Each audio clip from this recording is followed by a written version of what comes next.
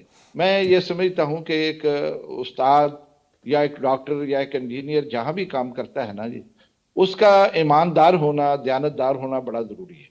ٹھیک اپنے ہے طلبہ کے ساتھ اس کی وفاداری اور اس کے ساتھ محبت کا تقاضا یہ ہے کہ وہ اچھی طرح سے پڑھائے، وقت پر پڑھائے اور پورا پڑھائے، اور اسی طرح ایک ڈاکٹر ہے اپنے مریضوں کے ساتھ وہ ہمدردی رکھے، بے شک وہ فیس بھی وصول کرے لیکن کم از کم وفاداری اور ہمدردی کے ساتھ۔ اسی طرح انجینئر ہے، سول انجینئر ہے، عمارتیں بناتے ہیں، پل بناتے ہیں، نہریں بناتے ہیں، تو ان میں بھی یہ چیز ہونی چاہیے، وہ باہر ملک کے باہر کام کریں یا پاکستان میں کام کریں۔ میں یہ سمجھتا ہوں اس سے ایک مثالی پاکستانی اور ایک خوبصورت پاکستانی کا چہرہ لوگوں کے سامنے آئے گا۔ سر، آپ نے بڑی خوبصورت بات کی، مجھے اور بھی بہت سے کویشچن کرنے ہیں، لیکن آپ جیسی شخص جب سامنے ہو تو مسئلہ ہی ہو جاتا ہے کہ ساری چیزیں بندہ دل کرتا ہے پوچھ رہے، لیکن ہم وقت کے قیدی بھی رہتے ہیں۔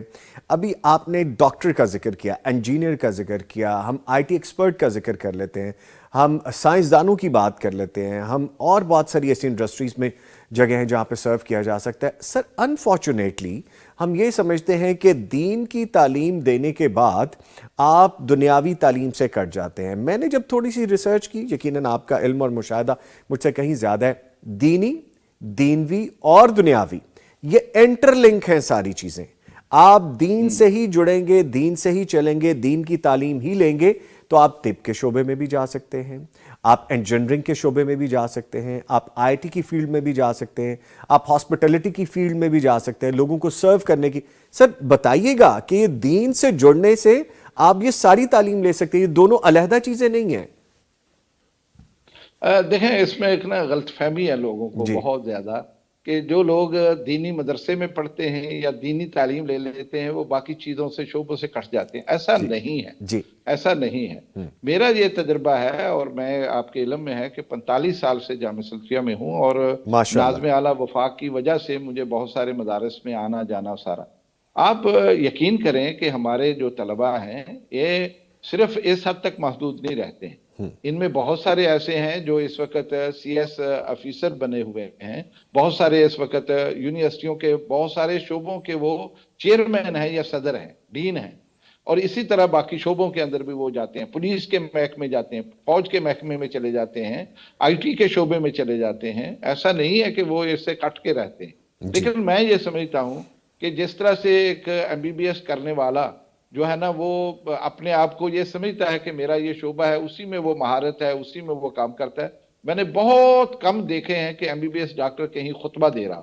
آپ نے دیکھے کہ جی، میرے آپ نے دیکھے کہ مشاہدے میں ایک دو مرتبہ ہوا، لیکن پاکستان میں نہیں ایک دو صحیح۔ مرتبہ ہاں تو جی دیکھیں نا، یہ جو آپ شاذ ہے، یہ اس کو جی شاذ کہتے ہیں جی کہ اگر ایک بہت بڑی تعداد میں، ہزاروں کی تعداد میں ایک دو، جی تو جی یہ ایسا ہی ہوتا ہے۔ جس شعبے سے کوئی انسان وابستہ ہے نا جناب، جی وہ اسی شعبے میں زیادہ آگے بڑھتا ہے۔ جی ہمارے بہت سارے طلباء، میں ان کی یعنی ہزاروں میں ان کی فہرستیں دے سکتا ہوں، جنہوں نے ہمارے ہاں سے پڑھا اور اس کے بعد انہوں نے ایم فل کر کے پی ایچ ڈی کر کے اس وقت ماشاءاللہ پاکستان کی خدمت پر لگے ہوئے ہیں. پاکستان میں نہیں ہے، پاکستان سے باہر بھی جا کے وہ بالکل خدمت ٹھیک کر ہے رہے ہیں. جی، ایسے ہی. اور یہ میں سمجھتا ہوں کہ الحمدللہ یہ بڑے مخلص ہیں اس معاملے میں کہ جس شعبے سے بھی وہ وابستہ ہیں اسی شعبے کے اندر وہ مزید ترقی کرتے ہوئے ترقی کرتے ہیں. محقق بنے ہیں، کتابیں لکھ رہے ہیں، نئی نئی تحقیق سامنے لا رہے ہیں، مختلف زاویوں سے ان چیزوں کو جو ہے نا وہ بیان کر رہے ہیں. ٹھیک ہے. اچھا sir, there is always room for improvement. اصلاح کی ضرورت اور بہتری کی گنجائش ہمیشہ موجود رہتی ہے. تو فرمائیے گا آپ کا چونکہ ماشاءاللہ ایکسپیرینس بہت زیادہ ہے، تجربے کی روشنی میں یہ بتائیے گا کہ اساتذہ اور تعلیمی منتظمین جو آرگنائزرز ہوتے ہیں اپنے اپنے انسٹیٹیوشنز کے، اداروں کے، عملی طور پر کون سی ایسی چند ایک اصلاحی چیزیں جو فوری کر لینی چاہیے ہمیں؟ یہ بڑا اچھا سوال ہے اور بڑا نازک سوال ہے، اور میں یہ سمجھتا ہوں کہ اس ضمن میں 3 چیزیں میں آپ کے سامنے رکھ دیتا ہوں. Please please. پہلی چیز ہے کہ اساتذہ کی بہترین تربیت کا بندوبست ہونا چاہیے. یہ ہر ادارے کو کرنا چاہیے. ہر ادارہ اپنے اساتذہ کی سالانہ ششماہی تربیت کا اہتمام کرے اور ان کو علم نفسیات پڑھائے. علم نفسیات کا ان کو تربیت دے علم نفسیات کے اوپر. یہ بہت ضروری ہے. ہمارے دینی مدارس کے جتنے بھی اساتذہ ہیں چھوٹے سے لے کے بڑے تک سب علم نفسیات کے ماہر ہوں اور ان کو تربیت بھی اسی بنیاد پر دی جائے. یہ ایک نمبر ہے. دوسرے نمبر پر یہ ہے کہ وہ ادارہ جس میں بھی وہ کام کر رہے ہیں وہ چھوٹا ہے یا بڑا ہے اس کی ظاہری شکل و صورت پرکشش بنائے. ایسی ہو کہ کوئی بھی آدمی جب داخل ہو، طالب علم اس میں داخل ہو، اسے معلوم ہو کہ میں ایک تعلیمی ماحول میں، علمی ماحول میں آ گیا. یہ فوری طور پر تمام مدارس کو، کسی کا بھی ہو، چھوٹا ہے بڑا ہے، قصبے میں ہے شہر میں ہے، اسے اس کا اہتمام کر لینا چاہیے. اور تیسری بات یہ ہے کہ اساتذہ جو ہے نا ان کو پورا وقت دینا چاہیے طلباء کو. جو وقت ان کا طے ہے اور اس کی پابندی بھی کریں اور مخلص ہو کے اپنے طلباء کو پڑھائیں. وقت کی قید سے نکل کر طلباء کو زیادہ سے زیادہ وقت دیں اور جو بھی سبجیکٹ ان کے پاس ہیں اس میں پوری طرح طلباء کے اندر مہارت پیدا کریں. یہ 3 کام اگر کر لیں گے تو ادارہ انشاءاللہ دن بدن ترقی کر جائے گا. سر یہ تو آپ نے بڑی خوبصورت بات کی. جب میں یونیورسٹیز اور میں بڑی کھلی بات کر رہا ہوں اور جامعات جیسے ہم دینی اداروں کی بات کرتے ہیں بہت زیادہ ڈفرنس نظر آتا ہے. ایک کو ایجوکیشن کے حوالے سے، ایک استادوں کی رسپیکٹ کے حوالے سے، ٹیچرز کی رسپیکٹ کے حوالے سے دیر از ہیوج گیپ. میں یہ نہیں کہہ رہا کہ ہر جگہ ہی ایسا ہے لیکن زیادہ تر ہم دیکھتے ہیں کہ معاملات اس طرح بگڑے نظر آتے. اخلاقیات کے بغیر، ہم اخلاقیات کو ہی دیکھ لیں سر، تو اس کے بغیر تعلیم معاشرے کو کہاں لے جاتی ہے؟ ایک طرف ہم اپنے انسٹیٹیوشنز کا اگر ہم ذکر کرتے ہیں ان کے حالات میں نے آپ سے گوش گزار کیے، دوسری طرف ہم وہاں پہ براٹ اپ تعلیم و تربیت کا بھی ذکر کر رہے ہیں. گیپ نظر آتا ہے یہاں پہ. یہ دیکھیں میں ایک بات آپ کو عرض کر دوں کہ دینی مدارس میں وہ کسی بھی مسلک کے ہوں، میرا یہ مشاہدہ ہے کہ وہاں تعلیم دیتے ہوئے نا طلباء کے اندر سادگی، طلباء کے اندر اللہ پر، اللہ کی مرضی پر رضامندی اور تقدیر کے اوپر رضامندی اور اس پر ایمان، اور پھر بہت ساری چیزیں جو انسان کے مقدر میں اللہ نے لکھ چلی ہیں اس پر انسان کی جو ہے وہ رضامندی. یہ ہماری تعلیم کی بنیادی چیزیں ہیں جو ہم طلباء کے اندر پیدا بھی کرتے ہیں. بدقسمتی سے کچھ چیزیں ایسی ہیں جو ہمارے دنیاوی یونیورسٹیوں کے اندر نہیں ہیں. وہاں طلباء کا جو ذہن بن جاتا ہے کہ ہم نے پڑھ کے کچھ ملازمت لینی، ہم نے روزگار کے ہی مواقع حاصل کرنے. اب جب انہیں کوئی مایوسی نظر آتی ہے مستقبل میں تو پھر وہ چیزیں جو ہے نا اس طرف سے جوڑتے ہیں. اللہ کا فضل و کرم ہے، ہمارے دینی مدارس کے اندر استاد کی بڑی عزت ہے. ہم دیکھتے ہیں کہ طلباء ہزاروں کی تعداد میں کسی ادارے میں اگر پڑھتے ہیں، کوئی استاد چھوٹے سے لے کے بڑا تک وہاں سے گزرتا ہو، طلباء ایک سائڈ پر خاموش ہو کے کھڑے ہو جاتے ہیں، ریسپیکٹ کرتے ہیں، عزت کرتے ہیں، اس کا جوتا تک اٹھاتے ہیں اور اس کے لیے رستہ دیتے ہیں، اس کے لیے جگہ چھوڑ دیتے ہیں. لیکن جب کہ ہم دیگر جگہوں پہ ایسا دیکھتے ہیں وہاں نہیں ہے، ایسی صورت وہاں نظر نہیں آتی. اور میرا خیال ہے اس کی بنیادی وجہ یہی ہے کہ ہم طلباء کے اندر قناعت پیدا کرتے ہیں، سادگی پیدا کرتے ہیں اور ان کو جو تعلیم دیتے ہیں انہیں ہمیشہ باور کرواتے ہیں کہ یہ اس لیے نہیں ہے کہ اس کے ذریعے سے آپ کو روزگار ملے گا. روزگار آپ کا اللہ کے پاس ہے، وہ ملے گا.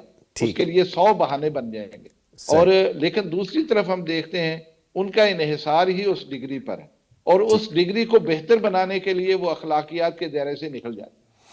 ٹھیک ہے سر، ایک چھوٹا سا میسج بھی میں آپ سے لینا چاہوں گا کہ ہم اپنے آج کے نوجوان کو، آج کے طالب علم کو کیا پیغام دیں گے کہ دینی تعلیم حاصل کریں، اور ساتھ ساتھ دنیاوی تعلیم تو آپ نے کرنی ہی ہے، دین سے جڑیں گے تو دنیا بھی ملے گی؟